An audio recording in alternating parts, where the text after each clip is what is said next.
جناب اہلیہ غازی پوری کو جو ہمارے بھتیجے ہیں اور مولانا دلکش غازی پوری صاحب قبلہ کے فرزند ہیں، بہترین شاعر ہیں، آپ کے درمیان تشریف لا رہے ہیں مولانا دلکش غازی پوری صاحب قبلہ کے فرزند اہلیہ غازی پوری۔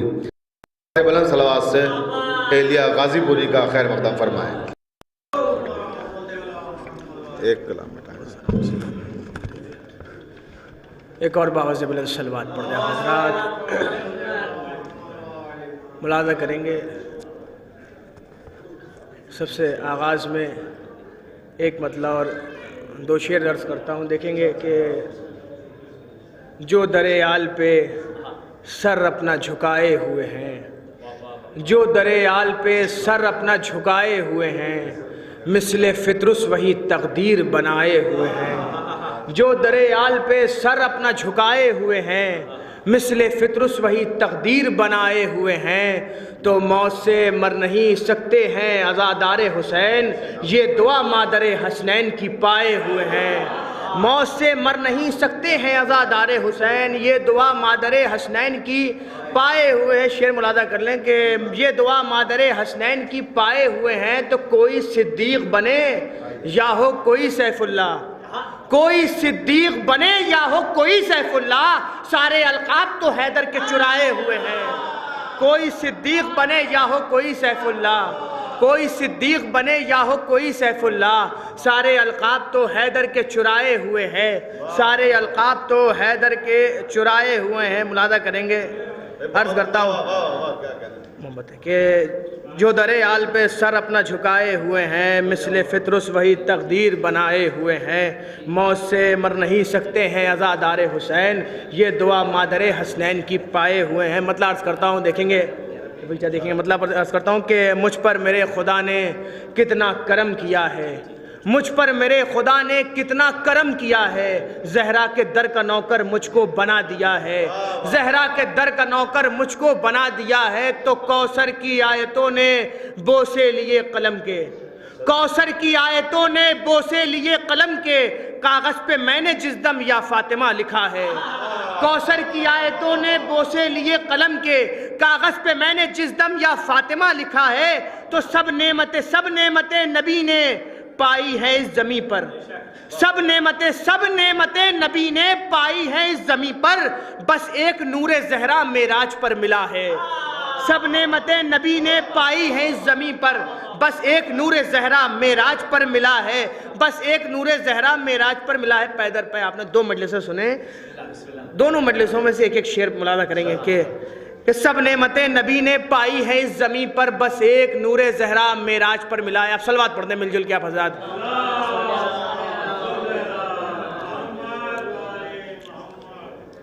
ایک اور باوجہ بلند صلوات پڑھ دیں، سب اجازت ہے؟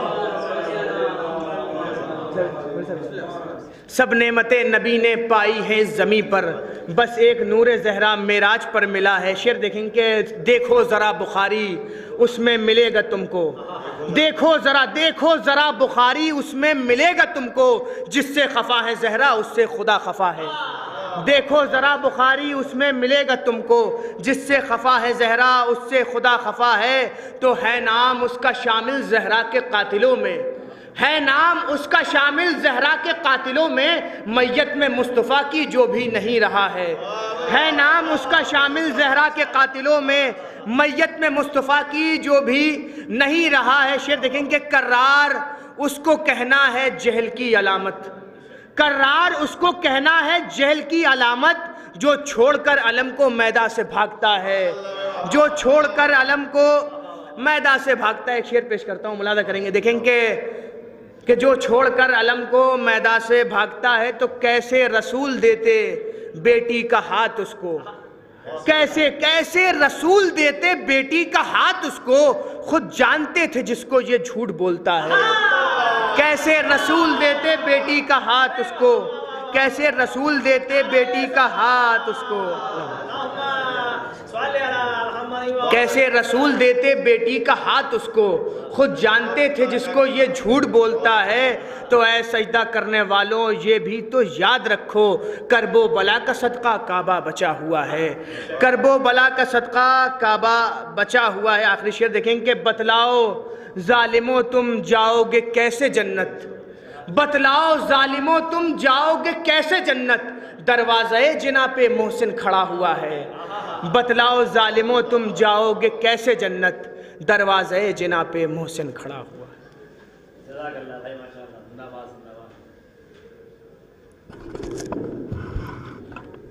تمام مومنین کرام سے درخواست ہے کہ فرش اضافہ تشریف لے آئیں۔ آج کے سلسلے کی تیسری مجلس کو خطاب کرنے جا رہے ہیں حجت الاسلام والمسلمین مولانا سید محمد عقیل حسینی صاحب قبلہ سربراہ جامعہ ایمانیہ بنارس۔ جہاں جہاں تک میری آواز جا رہی ہے میں تمام مومنین و مومنات سے درخواست کروں گا کہ عزائے فاطمیہ کے سلسلے میں منعقد ہونے والی آج کی یہ تیسری مجلس شروع ہونے جا رہی ہے۔ جہاں جہاں تک میری آواز جا رہی ہے میں تمام مومنین و مومنات سے درخواست کروں گا کہ وہ فرش اضافہ تشریف لے آئیں تاکہ میں آپ کے پسندیدہ اور محبوب خطیب کو زحمت دے سکوں۔ جو حضرات ضروریات سے فارغ ہو چکے ہیں وہ فرش اضافہ تشریف لے آئیں۔ مجلس کا آغاز ہونے جا رہا ہے اور بڑے افسوس کی بات ہے کہ شعراء کرام تو مسلسل مقتل کی نظر ہو رہے ہیں۔ رشی بھائی آپ بھی مقتل میں تھے اور اہلیہ بھی، سب مقتل میں اپنے اشعار سنا رہے تھے، لیکن خیر کوئی ایسا مسئلہ نہیں ہے۔ انشاءاللہ جناب فاطمہ زہرا سلام اللہ علیہا آپ کے اشعار کو قبول فرما لیں، اس سے بڑی سعادت اور اس سے بڑا شرف کوئی نہیں ہے۔ اور آپ نے جو پڑھا وہ آپ کا کلام محفوظ ہو رہا ہے۔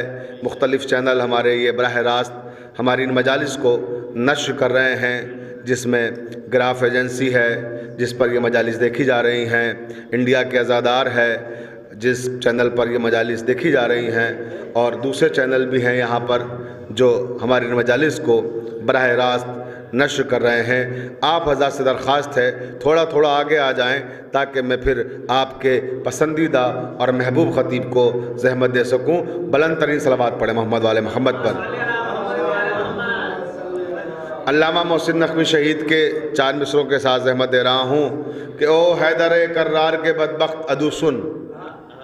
علامہ محسن نقوی شہید نے کہا تھا کہ او حیدر کرار کے بدبخت عدو سن، فرصت ہو تو خود پر بھی کبھی سوچ لیا کر، فرصت ہو تو خود پر بھی کبھی سوچ لیا کر، ہے بغض علی خامی خلقت کی علامت، ہے بغض علی خامی خلقت کی علامت، ہم سے نہ الجھ ماں کی خیانت کا گلہ کر، ہم سے نہ الجھ ماں کی خیانت کا گلہ کر۔ اس فرش پہ وہی آتے ہیں کہ جن کی ماؤں نے طیب و طاہر دودھ پلا کر انہیں پروان چڑھایا ہے۔ لہٰذا میں تمام عزاداروں سے، ماتمداروں سے اور جناب سیدہ کی کنیزوں اور غلاموں سے درخواست کرتا ہوں کہ فرش اضافہ تشریف لائیں، اور اب میں درخواست کر رہا ہوں انتہائی ادب و احترام کے ساتھ حجت الاسلام والمسلمین مولانا سید محمد عقیل حسینی صاحب قبلہ سربراہ مدرسہ ایمانیہ بنارس سے کہ تشریف لائیں اور آج کی اس مجلس کو خطاب فرمائیں۔ آپ سے درخواست ہے بآواز بلند صلوات سے قبلہ کا استقبال کریں۔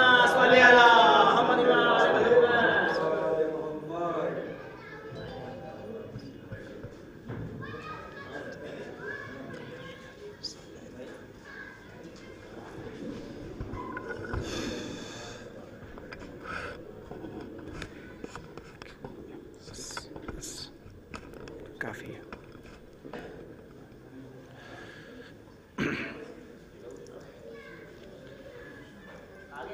تھوڑا سا سمٹ آئیں آپ لوگ تو بہتر ہے، سمٹ آئیے۔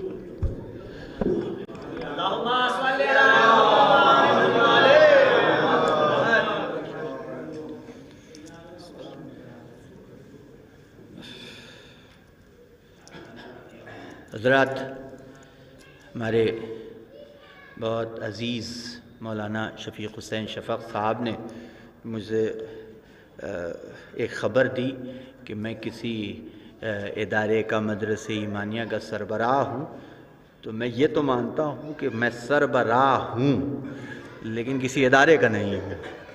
ایک صلوات پڑھیں محمد وآل محمد۔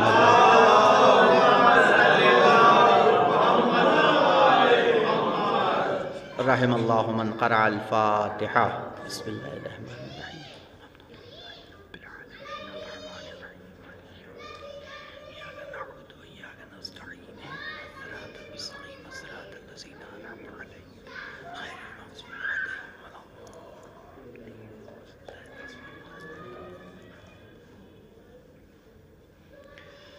اعوذ باللہ من الشیطان اللعین الرجیم، لا حول ولا قوة الا باللہ العلی العظیم۔ بسم اللہ الرحمن الرحیم۔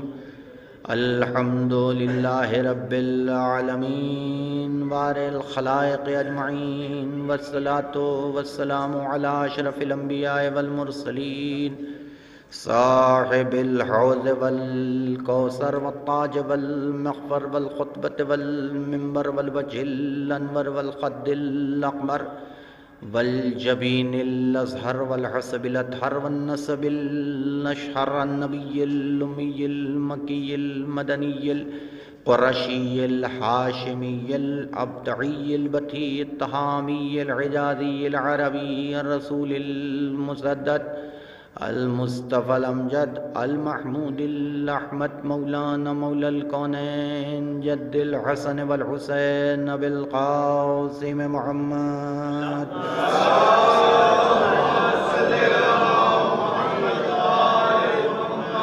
وآله الطيبين الطاهرين المعصومين الداعين إلى سبيل الله بالحكمة وبالموعظة الحسنة، سیما بضعت الرسول سیدت نساء العالمین فاطمۃ الزہراء۔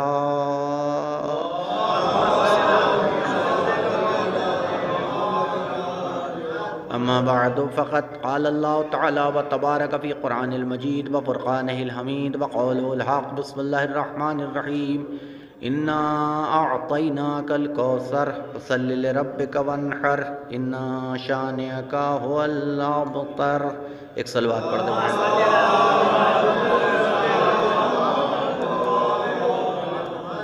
قرآن مجید کی مشہور و معروف ترین سورہ کہ جسے سورہ کوثر کہا جاتا ہے، جسے میں نے اس مجلس کے لیے عنوان کلام قرار دیا ہے، ایک ایسی صورت ہے کہ جو 3 آیتوں پہ مشتمل ہے، لیکن ان 3 آیتوں کے درمیان اپنے وجود میں فصاحت و بلاغت کا ایک سمندر ہے کہ جو سموئے ہوئے ہے، اور اس کی عظمت کا، اس کے وقار کا اور اس کی ہماگیری کا اور اس کی گیرائی کا اندازہ اس بات سے لگایا جا سکتا ہے کہ وہ وقت کہ جو ابتدائے اسلام کا تھا اور اس زمانے کا عرب کہ جسے اپنی فصاحت و بلاغت کے اوپر بڑا ناز تھا، جو تفاخر کیا کرتا تھا کہ ہم سے بڑا فصیح کوئی نہیں، ہم سے بڑا بلیغ کوئی نہیں، اور اس کے سب سے بڑی دلیل یہ ہے کہ وہ اپنے آپ کو عرب کہتا تھا اور اپنے مقابلے میں ساری کائنات کو عجم کہتا تھا۔ یعنی وہ یہ سمجھتا تھا کہ بولنے کا حق صرف ہم کو ہے، ہمارے علاوہ کسی اور کو بولنے کا حق نہیں ہے، فصاحت ہے تو ہمارے پاس، بلاغت ہے تو ہمارے پاس، یہاں تک کہ 7 قصیدے خانہ کعبہ کی دیوار پہ چیلنج کے عنوان سے لٹکا دیے گئے تھے کہ جنہیں معلقات سبع کہا جاتا ہے، اور اس چیلنج کے ساتھ لٹکائے گئے تھے کہ اگر کسی میں دم ہے تو ان میں سے کسی ایک قصیدے کا جواب لا کے دکھائے، اور وہ قصیدے نہ جانے کب سے خانہ کعبہ کی دیوار پہ معلق تھے۔ اس زمانے کا عرب بھی قاصر تھا کہ ان میں سے کسی ایک قصیدے کا جواب پیش کر سکے، اور اسی درمیان میں قرآن کا نزول شروع ہوا، وہ قرآن کے جو چیلنج کر رہا تھا کہ ان کنتم فی ریب مما نزلنا علی عبدنا فاتوا بسورۃ من مثلہ، کہ اگر تمہیں قرآن پہ کسی طرح کا شک ہے تو اس کی ایک سورت کا جواب لا کے دکھاؤ۔ تو غور کیجئے گا، اب ایسے عالم میں جب قرآن نازل ہوا تو حکم پروردگار آیا، میرے حبیب ان 7 کے برابر میں قرآن کی یہ مختصر سی چھوٹی سی 3 آیتوں پہ مشتمل سورہ جا کے اسے بھی معلق کر دیجئے، پھر دیکھیے معجزہ کیا ہوتا ہے۔ توجہ فرما رہے آپ؟ اور وہ 3 سورتیں نبی نے اسی سورہ کوثر کی لا کے خانہ کعبہ کی دیوار میں ان 7 قصیدوں کے بغل میں معلق کر دیں اور ادھر لٹکائی گئیں، اور پھر تاریخ کہتی ہے کہ وہ جو 7 قصیدے، آپ سوچئے کہ جب بھی بڑے بڑے شعراء جن کے وہ قصیدے ہوں گے جب وہ گزرتے ہوں گے تو اپنے قصیدے کو بڑے فخر سے دیکھتے ہوں گے کہ ابھی تک ان کا جواب کوئی نہیں لا سکا، صرف ہمارے قصیدے ہیں، اس کے علاوہ کسی اور کے قصیدے نہیں، ہمارا کلام ہے، کسی اور کا کلام نہیں ہے اس کے علاوہ۔ لیکن جب ایک مرتبہ گزرے اور انہیں یہ مختصر سے سورے کی 3 سطریں نظر آئیں تو لیکن داد دینی پڑے گی ان کی انصاف پسندی کی۔ تو غور کر رہے ہیں آپ؟ دیکھیں اس کے لیے بھی ظرفیت چاہیے، اس کے لیے بھی انسان میں ظرفیت چاہیے، اتنا باظرف ہو کہ انسان اپنی ہار کو بھی قبول کر لے۔ توجہ فرما رہے آپ؟ دیکھیے یہ ڈھٹائی کا زمانہ ہے، توجہ فرما رہے آپ؟ یہ ڈھٹائی کا زمانہ ہے، اس زمانے میں عیب بھی فخر کی طرح بیان ہوتا ہے۔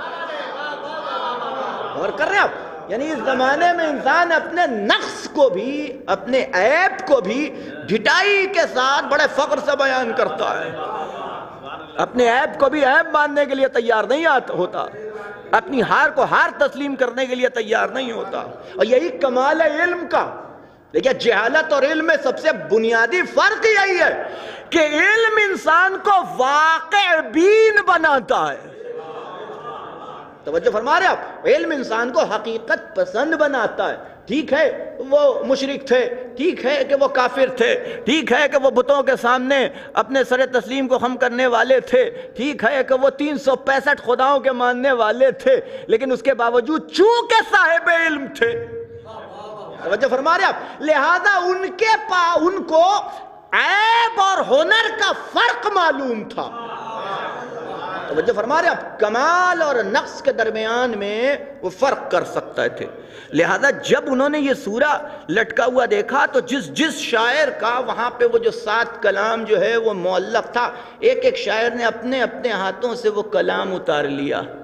توجہ فرما رہے آپ؟ اب خانہ کعبہ کی دیوار کے اوپر صرف یہ چھوٹا سا سورہ جو ہے وہ معلق رہ گیا، اور صرف اتارا ہی نہیں بلکہ اللہ کے کلام کی فتح کا اعلان بھی کیا اور اپنی ہار کو تسلیم بھی کیا، یہ کہہ کے کہ ایک چھوٹا سا مصرع نیچے لکھ دیا، ما ھذا کلام البشر، ہم بندوں کا مقابلہ کر سکتے ہیں، خدا کا مقابلہ نہیں کر سکتے۔ توجہ فرما رہے ہیں آپ؟ ایک صلوات پڑھیں محمد و آل محمد۔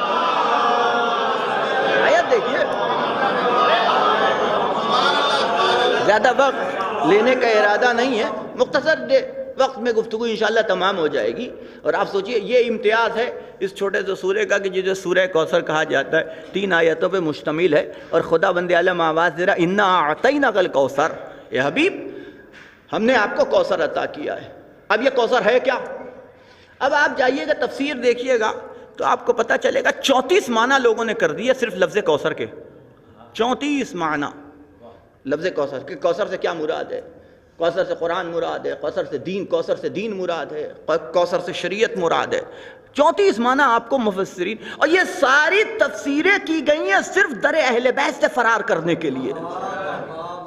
بھئی ان کے پیچھے کی سیاست دیکھیے، ادھر ادھر جب انسان کنیاں کاٹتا ہے نا تو اس کے پیچھے کوئی نہ کوئی مقصد ہوتا ہے، کوئی نہ کوئی سیاست ہوتی ہے۔ وہ صرف مقصد ایک ہے کہ حقیقت پہ پردہ ڈالا جا سکے، لوگ حقیقت سے روشناس نہ ہو سکیں، آشنا نہ ہو سکیں، اس بنیاد کے اوپر وہ 34 معنی کر دیے گئے۔ لیکن علماء مکتب جعفریہ میں تمام علماء، تمام محققین، تمام ریسرچ اسکالرز اس بات پہ متفق ہیں کہ اس آیت میں کوثر سے مراد صدیقہ طاہرہ فاطمۃ الزہرا کی ذات والا۔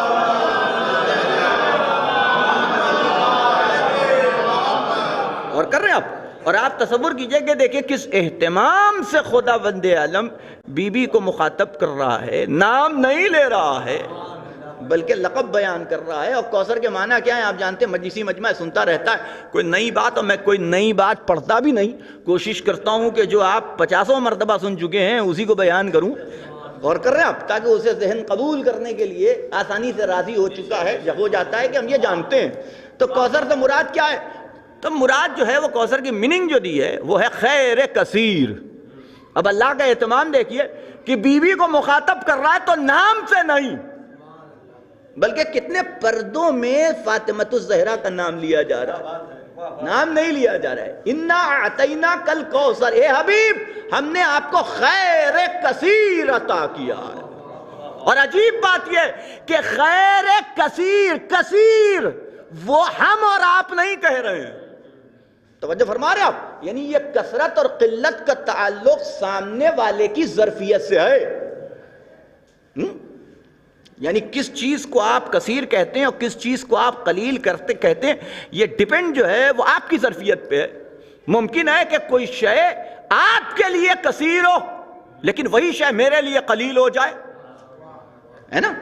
ممکن ہے کہ کوئی شے میرے لیے کثیر ہو لیکن وہی شے آپ کے لیے قلیل ہو جائے، چونکہ بات ظرفیت کی ہے، بات ظرفیت، ڈھیروں مثالیں، انڈرسٹوڈ ہے بات، میں نہیں سمجھتا کہ اس کے لیے کسی مثال کی بھی ضرورت ہے، اور بات جو ہے آسانی سے ذہنوں میں منتقل ہو رہی، تو یہ تو ظرفیت کی ہے نا، ایک باظرف انسان ہے، اب وہ ظرفیت صرف اور صرف ہر چیز کی نہیں، ہر چیز میں ظرفیت چاہیے ہوتی ہے نا، علم میں ظرفیت، اقتدار میں ظرفیت، مال میں ظرفیت، توجہ فرما رہے ہیں، اخلاق میں ظرفیت۔ اب اسی اعتبار سے کہ اب کوئی کثیر المال ہے تو اس کے لیے وہ 5,000 10,000 روپیہ قلیل ہے، توجہ فرما رہے ہیں، لیکن ایک بیچارہ غریب ہے تو اس کے لیے یہی 10,000 روپیہ کثیر ہو گیا۔ تو بات یہ ہوتی ہے کہ یہ جو قلیل اور کثیر کا یہ جو امتیاز ہے یہ قائم ہوتا ہے سامنے والے کی بنیاد کے اوپر۔ تو ممکن ہے کہ جو آپ کے لیے کثیر ہو میرے لیے قلیل ہو، جو میرے لیے قلیل ہو وہ آپ کے لیے کثیر ہو۔ اب اللہ وہ قادر مطلق، وَهُوَ عَلَى كُلِّ شَيْءٍ قَدِيرٌ، توجہ فرما رہے ہیں آپ، یعنی جس کے اختیار میں ساری کائنات ہے، اب اگر وہ کسی کو کثیر کہے، توجہ فرما رہے ہیں میں کیا عرض کر رہا ہوں، ایک صلوات پڑھے محمد و آل محمد پر، اب اگر وہ کسی کو کثیر کہے،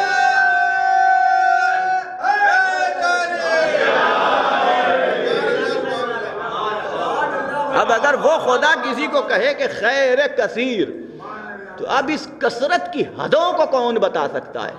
اب کس میں دم ہے کہ بتائے کہ خیر کثیر کی وہ حدیں کیا ہیں؟ اور یہ یاد رکھیے گا، دیکھیے یہ ساری باتیں جو ہیں اس بی بی کے حوالے سے ہے کہ جس نے بہت زیادہ زندگی بسر نہیں کی، 18 برس، یعنی 14 معصومین میں سے سب سے کم سن اگر کوئی ہستی ہے تو اسے فاطمۃ الزہرا کہا جاتا ہے۔ 14 معصومین میں سب سے کم سن، سب سے کم عمر پانے والی بی بی، لیکن اس کم سنی میں بھی، اس کم عمری میں بھی فضائل و کمالات کا وہ پہاڑ کہ جس کے آخری حد کو بتانا یہ دماغ ممکنات سے ناممکن ہے، بلکہ اسے بتانے کے لیے آپ کو حد واجب تک جانا پڑے گا، وہ بتائے گا کہ اس کی حد کیا ہے، ایک ممکن الوجود نہیں بتا سکتا، توجہ فرما رہے، اب جو کبھی تھا ہے نہیں رہے گا، جو نہیں تھا ہے نہیں رہے گا، وہ نہیں بتا سکتا کہ حد کمالات فاطمۃ الزہرا کیا ہے۔ اور اللہ نے اسے پردے میں نازل کیا نا، کہ اب دیکھیے کتنے پردوں میں گفتگو ہو رہی ہے، لیکن یہ یاد رکھیے گا، دیکھیے 14 معصومین آپ کے، پیغمبر اسلام سے لے کر کے آخری امام تک، یہ 14 معصوم آپ کے، یہ جس چیز کا بھی اظہار ہوا ہے نا، نام آپ جانتے ہیں، آپ جانتے ہیں کہ لقب کیا ہے، آپ جانتے ہیں کس کی اولاد ہیں، آپ کو خبر ہے کہ کہاں پیدا ہوئے، آپ کو یہ بھی خبر ہے کہ کب شہادت ہوئی، آپ کو کسی حد تک جسے کہہ لیے من جملہ صحیح، آپ کو فضائل و مناقب اس سے بھی واقفیت ہے، لیکن اتنی جد و جہد کے باوجود، اتنی سعی و کوشش کے باوجود، اتنی اپنی اشعب فکر کو دوڑانے کے باوجود، یعنی 1400 برس کی ہسٹری میں کوئی یہ نہیں بتا سکتا، کوئی یہ نہیں کہہ سکتا کہ ہم نے اہل بیت میں سے کسی ایک کی بھی کامل معرفت حاصل کر لی، کوئی یہ نہیں کہہ سکتا، چیلنج نہیں کر سکتا. غور کیجئے گا. اور نبی نے تو روک بھی لگا دی کہ یہ سوچنا بھی نہیں.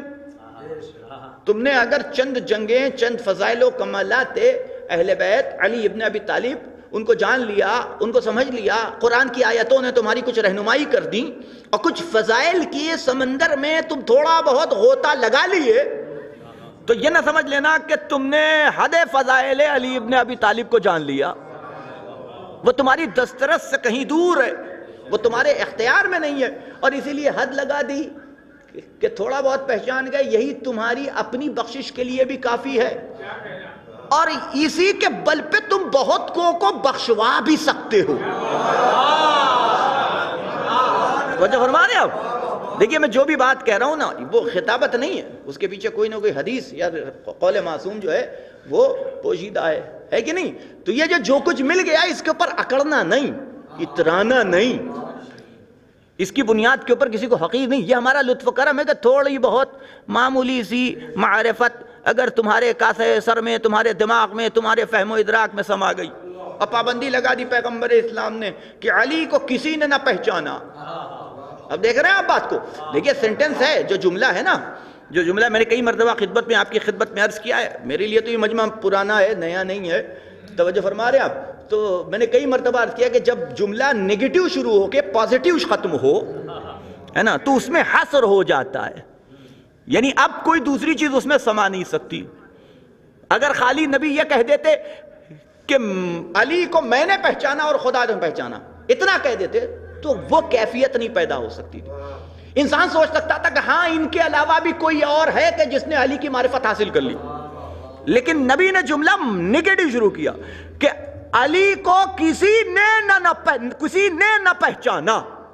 نگیٹو شروع کیا، کسی نے نہ. اب جو لٹریچر کے جاننے والے، جو گرامر پڑھے ہوئے وہ اس بات کو سمجھیں گے، لیکن گرامر تقریباً ہر زبان کے ایک ہی جیسا ہوتا ہے، فرق نہیں ہوتا دونوں کے درمیان میں، تھوڑے بہت 19-20 کا فرق ہوتا ہے. کہ علی کو کسی نے نہ پہچانا سوائے میرے اور خدا کے، یعنی علی کی کامل معرفت محدود ہے ذات نبی میں اور ذات خدا میں.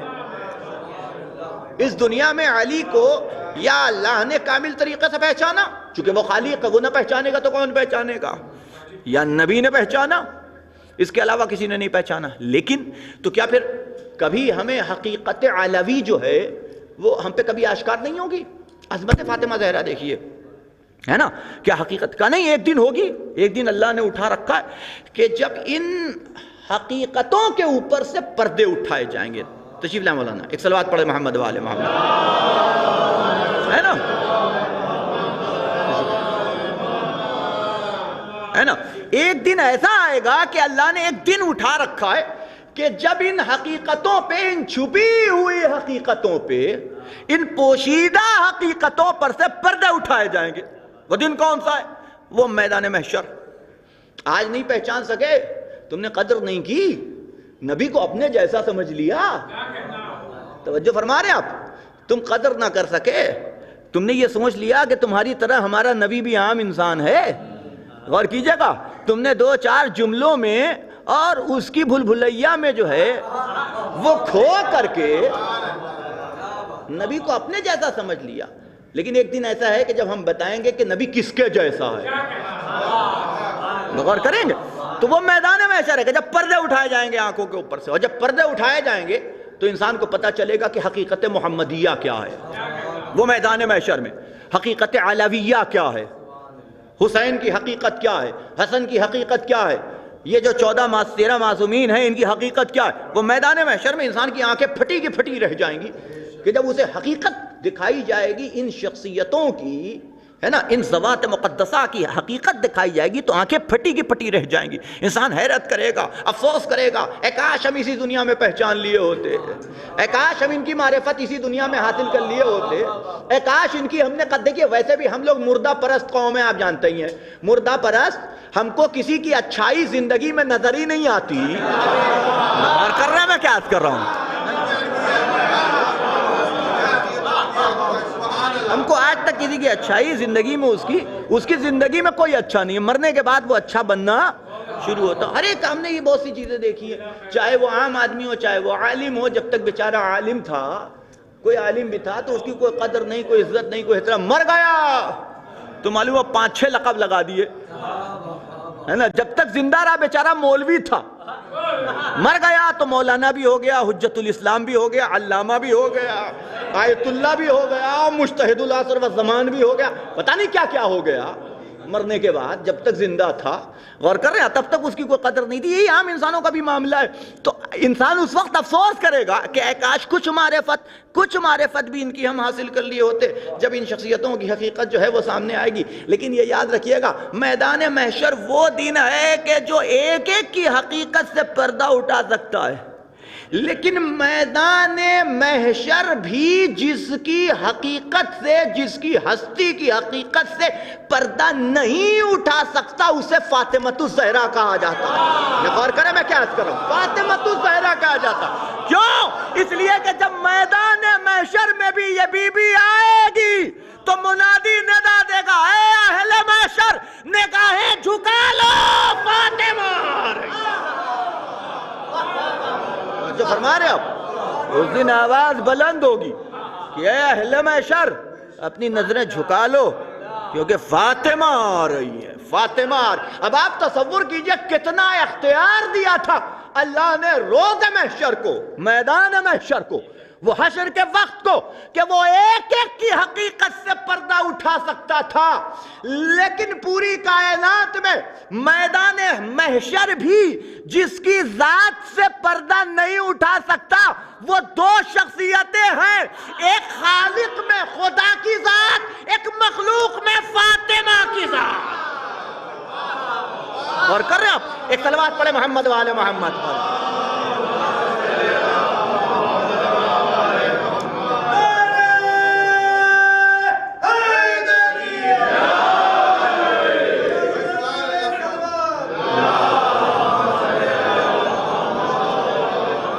دیکھیے 15-20 منٹ ہو گئے, 15-20 منٹ اور, اس کے بعد آپ کی زحمت تمام. ایک صلوات پڑھے محمد والے محمد.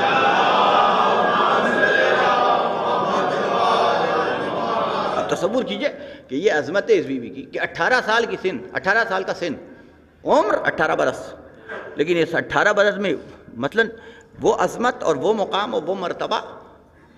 دیکھیے کون کتنا باعظمت ہے اور کتنا بلند ہے, اس کا اندازہ آپ کیسے لگاتے ہیں؟ ایک طریقہ اندازہ لگانے کا یہ ہے کہ اس کے کمالات سامنے آئیں, اس کے کمالات جو ہیں وہ سامنے آئیں, اس کے اندر جو ایبلٹی ہے, جو اس کی کوالٹی ہے, جو اس کی صلاحیتیں ہیں, وہ آپ کے سامنے آئیں تو آپ اندازہ لگا لیں گے کہ بھئی یہ کتنا صاحب کمال ہے. لیکن خالی کمال سامنے آنے سے آپ کسی کی عظمت کا اندازہ نہیں لگا سکتے. یہ بھی سمجھ لیجئے گا کہ کمالات سامنے آ رہے ہیں اور آپ اندازہ لگا بھی نہیں, ناممکن ہے. کمال کی عظمت کا اندازہ لگانے کے لیے خود بھی صاحب کمال ہونا ضروری ہے. توجہ فرما رہے ہیں. آپ کو شاعری آتی نہیں, آپ نے کبھی شاعری کی ہی نہیں, آپ 2 مصرے بھی برابر کے نہیں کہہ سکتے. توجہ فرما رہے ہیں آپ کون کتنا اچھا شاعر ہے آپ بتا پائیں گے؟ اب تعریف کرنے کو کیا ہے, تعریف کرنے کے معاملے میں تو ہم لوگ بھیڑ جیسے ہیں. توجہ فرما رہے ہیں آپ. جس نے تعریف کر دی تو پیچھے پیچھے سب تعریف کرنے لگے. غور کر رہے ہیں نہیں, ہماری تعریف کا وہ عالم ہے کہ جیسے بیچارہ ایک جلسے میں بیٹھا ہوا آدمی کھینی کھا رہا تھا اور اس نے کھینی ٹھوکی تو سب تالی بجانے لگے. تو ہماری تعریف کا معیار یہی ہے. ایک صلوات پڑھے محمد والے محمد پر. غور کر رہے ہیں. تو تعریف طے نہیں کرے گی کہ کون کتنا بڑا شاعر ہے, اس کے شاعر, اس کے جسے کہہ لیجئے کہ اس کے کلام میں کون سا حسن پایا جاتا ہے, کیا محاسن ہے اس کے کلام کے. تو وہ تو صاحب خود بھی اتنا فہم یعنی ہنر ہونا چاہیے نا شاعری کا.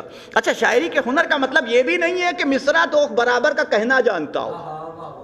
اب دیکھیے محفلیں انسان کو اس لائق تو بنا دیتی ہیں کہ یہاں بیٹھے ہوئے کسی بھی آدمی کو 2 گھنٹہ پکڑ کے بیٹھا دیجئے کہ 2 مصرع کہہ دو, کہہ دے گا. اتنے شعر سن چکا ہے نا, وہ کہہ دے گا 2 مصرع برابر کہہ دے گا. اب وہ 2 مصرع برابر کہہ دے تو کیا اسے شاعر مان لیا جائے؟ بے غور کر رہے ہیں آپ؟ غالب سے لے کر میر انیس تک تو قبر میں تڑپ جائیں گے کہ اچھا ہوا مر گئے. ایک صلوات پڑھے محمد والے محمد. اب ان محفلوں کا تو فعل ہے، ان محفلوں کا تو فعل ہے. کسی سے بھی کہہ دیا وہ 2 مصرے برابر کر دے گا، چونکہ اتنا سن چکا ہے نا، اس کے کانوں میں، اس کے ذہن میں مثلا کلام کی اتنی صدائے بازگشت جو ہے وہ اتنی زیادہ ہے کہ وہ برابر کر کے ٹھوک دے گا ایک تو 2 مصرا اور لگ لگا یہ لیجئے ہو گیا. ہو سکتا ہے شتر گربا ہو سکتا ہے ایتا ہو جائے، ہو سکتا ہے کسی اور طرح کا نقص ہو جائے، ہوگا، لیکن وہ مصرے برابر کے کر دے گا اور 2-4 باتیں اس کو بتا دیجئے تو پھر وہ 10-12 شعر کہنے لگے گا، لیکن اسے شاعر نہیں کہا جا سکتا. شاعری ایک فن ہے، ایک ہنر، ایک لطافت ہے، ایک لطافت ہے. جب تک وہ آپ میں پیدا نہ ہونا تب تک آپ کو حق نہیں ہے کہ آپ اپنے آپ کو شاعر کہیے. اور یہ سن کے نہیں آتی، پڑھ کے آتی ہے. توجہ فرما رہے ہیں؟ اس کے لیے مطالعہ ضروری ہے، اس کے لیے مطالعہ ضروری ہے. تو اب آپ تصور کیجئے کہ عظمت فاطمہ زہرا کیا ہے، کون بتائے گا؟ ہمارے جیسے چھوٹے موٹے 2-4 کتابیں پڑھے ہوئے مولوی، یا کوئی عام انسان، خطاکار انسان، گنہگار انسان، چاہے وہ کوئی مجتہد کیوں نہ ہو، چاہے وہ کوئی عالم کیوں نہ ہو، کوئی ہو، کیا وہ عظمت فاطمہ کو بیان کر سکتا ہے، بتا سکتا ہے کہ فاطمہ کی عظمت کیا؟ چونکہ کچھ سامنے نہیں ہے نا بھئی. یہ وہ ذات ہے کہ جس کے اوپر عصمت کے تہرے پردے پڑے ہوئے ہیں، جسے خطاکار نگاہیں چاک کر کے جس کی عظمت کا اندازہ بھی نہیں لگا سکتی. سمجھ رہے ہیں بات کو؟ تو اب کیسے پتا چلے کہ عظمت فاطمہ زہرا؟ آپ خالی کہتے رہیے کہ عظمت فاطمہ زہرا یہ، عظمت فاطمہ زہرا یہ. تو ہمارے پاس تو کوئی ایسی چیز ہے نہیں کہ جس سے ہم اندازہ، کوئی پیرامیٹر نہیں ہے ہمارے پاس کہ ہم اندازہ لگا سکیں کہ عظمت فاطمہ زہرا کیا ہے، مقام و مرتبہ کیا ہے بی بی کا، ہے نا. بس اب ایک عنوان بچ جاتا ہے کہ ہم یہ دیکھیں کہ وہ لوگ کہ جو اس میدان میں معراج پہ پہنچے ہوئے ہیں وہ فاطمہ زہرا کے بارے میں کیا کہتے ہیں. بس ایک چیز ہمارے پاس رہ گئی، اب ایک چیز ہمارے پاس رہ گئی. تو اب ہم تلاش کریں، چونکہ معصوم کی بات ہے تو پھر اب اگر ہمیں ڈھونڈنا بھی پڑے گا نا کہ کوئی بی بی کی عظمت بیان کرے تو اسے بھی معصوم ہونا چاہیے. اور جب ہم ہاتھ دوڑے ہوئے درے جعفر صادق پہ پہنچے،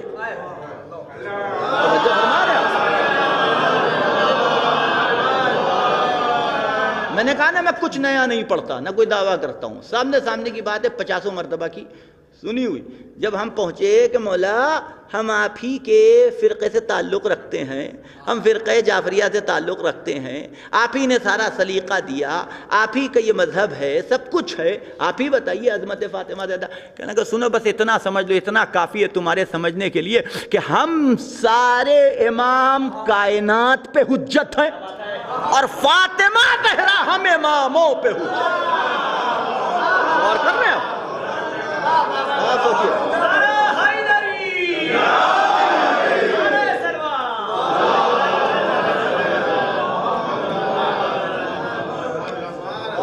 اور آپ سوچیے حجت کہتے ہیں کس کو ہیں؟ حجت کسے کہتے ہیں؟ اب حجت کی اگر ڈکشنری سے اس کی میننگ میں آپ کو بیان کروں تو آپ کے ذہن الجھ جائیں گے. بہتر سمجھ لیجئے کہ اللہ کی حجت ہونے کا مطلب کیا ہے. حجت کا مطلب یہ ہے کہ جس کا کہا ہوا بھی ہمارے لیے دین بن جائے، جس کا کیا ہوا بھی ہمارے لیے دین بن جائے، جس کے چشم و ابرو کے اشارے بھی ہمارے لیے دین بن جائیں، جس کے چشم و ابرو کے اشارے بھی دین کہلائیں، اسے حجت کہتے ہیں.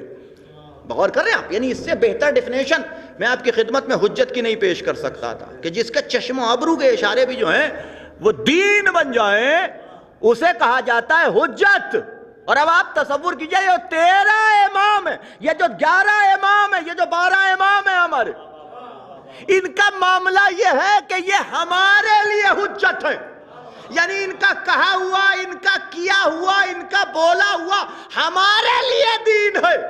اور ان 12 اماموں کے لیے فاطمہ کا کہا ہوا، فاطمہ کا بولا ہوا، فاطمہ کا کیا ہوا دین ہے. توجہ فرما رہے آپ؟ ایک صلوات پڑھے محمد وآل محمد.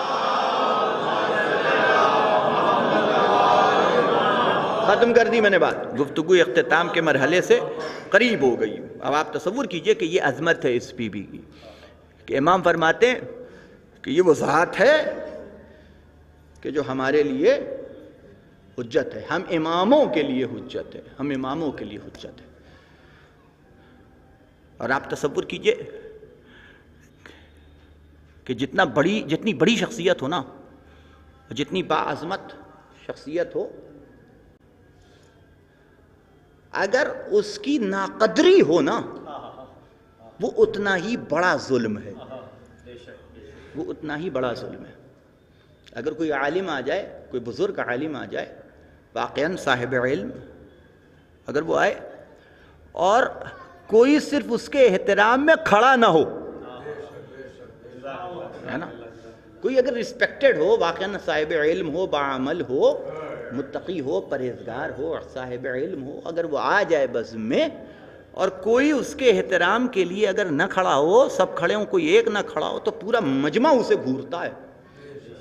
عجب بدتمیز انسان ہے، بیہودہ انسان ہے، اسے تمیز نہیں ہے کہ اتنا بڑا عالم آیا اور اس کے احترام میں کم سے کم یہ کھڑا نہیں ہو سکتا تھا، یہ ناگوار گزرتا۔ چونکہ یہ ناقدری ہو رہی ہے، تو ناقدری جو ہے وہ عقل سلیم، کسی لائق قدر کی ناقدری عقل سلیم بشر قبول نہیں کرتی۔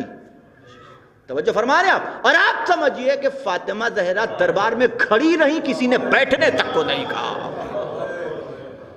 یہ مرثیہ ہے نا بی بی کا، یہ بی بی پہ ڈالے جانے والے مصائب میں سے، مصیبتوں میں سے ایک مصیبت ہے فاطمہ زہرا پہ، ہے نا، کہ جب خطبہ دے کر کے واپس لوٹی اور مولا کائنات نے سوال کیا نا، میں نے کئی مرتبہ آپ کی خدمت میں عرض کیا کہ ایک ہوتی ہے جسمی تکلیف، جسمی تکلیف پھر بھی انسان گوارا کر لیتا ہے، اس کے زخم بھر جاتے ہیں، ہے نا، وقت ہر زخم کا مرہم بن جاتا ہے جسم کے، لیکن ایک ہوتی ہے روحی تکلیف، ایک ہوتی ہے ذہنی تکلیف، اور اگر وہ انسان کو ہو جائے نا تو آخری سانس تک انسان اس تکلیف سے ابھر نہیں پاتا ہے۔ جب سوال کیا مولا کائنات نے، بی بی آپ دربار میں گئی تھی، کیا رہا؟ تو آنکھوں میں آنسو آ گئے زہرا کے، چونکہ وہ سارے منظر یاد آ گئے نا، کہ جب میں اسی مسجد میں اپنے بابا کے پاس جاتی تھی تو میرا بابا میرے استقبال میں کھڑا ہو جاتا تھا، میرے ہاتھوں کا بوسہ دیتا تھا، مجھے آگے بڑھ کے میرا استقبال کرتا تھا، جب میں واپس جاتی تھی تو مجھے دروازے تک چھوڑنے کے لیے آتا تھا۔ وہ سارے منظر یاد آ گئے ہوں گے۔ ادھر علی نے پوچھا اور ادھر بی بی کی آنکھوں میں آنسو آئے، یا علی کیا پوچھتے ہو، میں کھڑی رہی، کسی نے بیٹھنے تک کو نہیں کہا۔ جزاکم ربکم خیر الجزا۔ خدا بند عالم آپ کو کسی غم میں نہ رلائے سوائے غم اہل بیت کے۔ اور یہی وہ مرثیہ ہے کہ جو بی بی نے پڑھا ہے کہ صبت علی مصائب لو انہا صبت علی الایام سرنا لیالیا۔ اتنی مصیبتیں مجھ پہ ڈالی گئیں، اتنی مصیبتیں مجھ پہ ڈالی گئیں کہ اگر دن کی روشنائی پہ ڈالی جاتی تو شب کی تاریکی میں بدل جاتے۔ ابھی آپ مصائب سن رہے تھے نا، 18 سال سن، عین جوانی کا عالم۔ کیا 18 سال کی کسی بی بی کو آپ نے دیکھا ہے کہ اس کی کمر جھک گئی ہو؟ کیا 18 سال کی کسی بی بی کو آپ نے دیکھا ہے کہ وہ عصا کا سہارا لے کر کے چلتی ہو؟ کیا 18 سال کی کسی بی بی کو آپ نے دیکھا ہے کہ اس کی ردا زمین کے اوپر خط دیتی ہوئی چلے؟ خط دیتی ہوئی چلے۔ جزاکم ربکم۔ باپ اس دنیا سے رخصت ہوا، وہ دروازہ کہ جو مسجد میں کھلتا تھا، آگ اور لکڑیاں لے کے دروازے پہ آ گئے۔ خلو ابو الحسن کو باہر نکال دو ورنہ ہم گھر میں آگ لگا دیں گے۔ اور تاریخ کہتی ہے کہ آگ لگا دی گئی اور اس طریقے سے دروازے پہ دھکا مارا گیا کہ بی بی دروازے اور دیوار کے بیچ میں آ گئی، پسلیاں ٹوٹ گئیں، محسن شہید ہو گئے۔ لیکن جب ایک مرتبہ ہوش آیا اور آواز دی کہ فضا علی نظر نہیں آتے، کبھی بھی گلے میں ریسوان ظلم کا پھندا ڈال کے کھینچتے ہوئے لے کے گئے۔ میں نے مصائب تمام کر دیا، 2 جملے مصائب کے و زحمت تمام۔ گلے میں رسی ڈال کے کھینچتے ہوئے علی کو باہر لے کے گئے کہ فضا میری چادر تو دینا۔ سر پہ چادر ڈالی اور گھر سے باہر آ گئی۔ اور جب یہ منظر دیکھا ہے کہ علی کے گلے میں ریسوان ظلم کا پھندا ہے تو آواز بلند کی، خلو ابو الحسن، ابو الحسن کو چھوڑ دو، ورنہ میں اپنے سر کے بال بکھرا دوں گی۔ ابھی تو یہ آواز ابھی فضا میں بلند ہوئی تھی کہ مسجد نبوی کو زلزلہ آ گیا، مسجد نبوی کی دیواروں نے اپنی جگہ چھوڑ دی۔ میں ہاتھوں کو جوڑ کے عرض کروں گا بی بی، ارے آپ نے صرف ایک منظر دیکھا تھا کہ علی کے گلے میری زبان ظلم کا پھندا ہے، لیکن ذرا کربلا کے میدان میں آ کے دیکھیے، ارے ثانیہ ذرا اپنی نگاہوں کے سامنے، ارے کبھی خیموں کو جلتے ہوئے دیکھ رہی ہے، ارے کربلا سے لے کے کوفہ تک، کوفے سے لے کے شام تک، ارے امام زین العابدین کے گلے میں توقے خاردار، کمر میں لنگر، ہاتھوں میں ہتھکڑیاں، پاؤں میں بھیڑیاں، پاؤں پہ آنا۔ انا للہ و انا الیہ راجعون۔ سيعلم الذين ظلموا اللهم بحق محمد وأنت المحمود، وبحق علي وأنت الأعلى، بحق فاطمة وأنت فاطر السماوات، بحق الحسن وأنت المحسن، بحق الحسين وأنت قديم الإحسان، بحق أئمة التسعة الطاهرين من ذرية حسين عليه السلام۔ ربنا تقبل منا انك انت السميع العليم، ربنا آتنا في الدنيا حسنة وفي الآخرة حسنة وقنا عذاب النار، رب عاملنا بفضلك ولا تعاملنا بعدلك، اللهم لن قتلت الحسین باولاده و اصحابہ۔ الہی تجھے واسطہ ہے محمد وآل محمد کا ہماری اس مختصر سی عبادت کو قبول فرما۔ الہی تجھے واسطہ ہے محمد وآل محمد کا جو افراد مریض ہیں انہیں شفاء کاملہ عطا فرما۔ الہی تجھے واسطہ ہے محمد وآل محمد کا جو مقروض ہیں ان کا قرض عطا فرما۔ الہی تجھے واسطہ ہے محمد وآل محمد کا جو مشتاق حج و زیارات ہیں ان کو حج و زیارات سے مشرف فرما۔ الہی تجھے واسطہ ہے محمد وآل محمد کا جو لوگ مشکلات و پریشانیوں میں گھرے ہوئے ان کی مشکلات و پریشانیوں کو حل فرما۔ الہی تجھے واسطہ ہے محمد وآل محمد کا تمام محبان اہل بیت، تمام شیعان علی ابن ابی طالب جہاں جہاں بھی دنیا کے جس کونے بھی ہیں ان کو اپنے حفظ و امان میں رکھ۔ الہی تجھے واسطہ ہے محمد وآل محمد کا تمام علماء، تمام آیات اعظام، تمام بزرگان قوم کا سایہ ہمارے سروں پہ برقرار رکھ۔ الہی تجھے واسطہ ہے محمد وآل محمد کا ہمارے آخری امام زمانہ کے ظہور میں تعجیل فرما، جب وہ آئیں تو ہم کو ان کے اعوان و انصار میں شمار فرما۔ آپ حضرات سے درخواست ہے اپنی جگہ تشریف رکھیں اور اس وقت کی چوتھی مجلس شروع ہونے جا رہی ہے۔ میری درخواست ہے حجت اسلام والمسلمین